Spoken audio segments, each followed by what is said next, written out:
চওড়া মসৃণ রাস্তা ধরে এগিয়ে চলেছি আমার প্রিয় শহরের দিকে। অনেক দিন পর যাচ্ছি, মনটা যেমন খুশি লাগছে তেমনি আবার ভারাক্রান্তও লাগছে। থাকতে তো পারবো না, চলে আসতে হবে। কত স্মৃতি মনে পড়ে যাচ্ছে। আর রাস্তাটাও দেখুন খুব সুন্দর, গাছগাছালি এখানে কিরকম চারপাশে রাস্তাতে ছত্র ছায়ার মতো দাঁড়িয়ে আছে। কি ভালোই না লাগছে দৃশ্যটা। প্রায় চলেই এসেছি, আমাদের টোল প্লাজা পড়ে গেছে। এখানে আমরা টোল দিতে ঢুকেছি, লাইনটা ফাঁকাই ছিল, বেশ ফাঁকা ফাঁকা, বৃষ্টির দিন, ছুটির দিন, কোনো ভিড়ভাট্টাও নেই। আমরা আরামসে টোল দিয়ে আমরা এগিয়ে চললাম। আর এই যে এটা হলো আমাদের পাড়ার বড় চার্চ। আমাদের রানাঘাট শহরের সেই সময় এটাকে আমরা বলতাম বড় চার্চ। বিশাল বড় চার্চটা।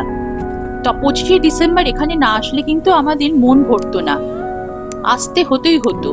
আর কি ভালোই না লাগতো, সেই স্মৃতিগুলো এখন মনে পড়ে যাচ্ছে।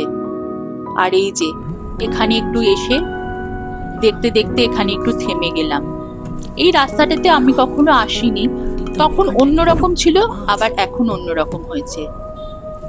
এই আমাদের কলেজ, আমার কলেজ। এই গেটটা কিন্তু তখন ছিল না। আমরা কত কিছু করেছি এই কলেজে এসে।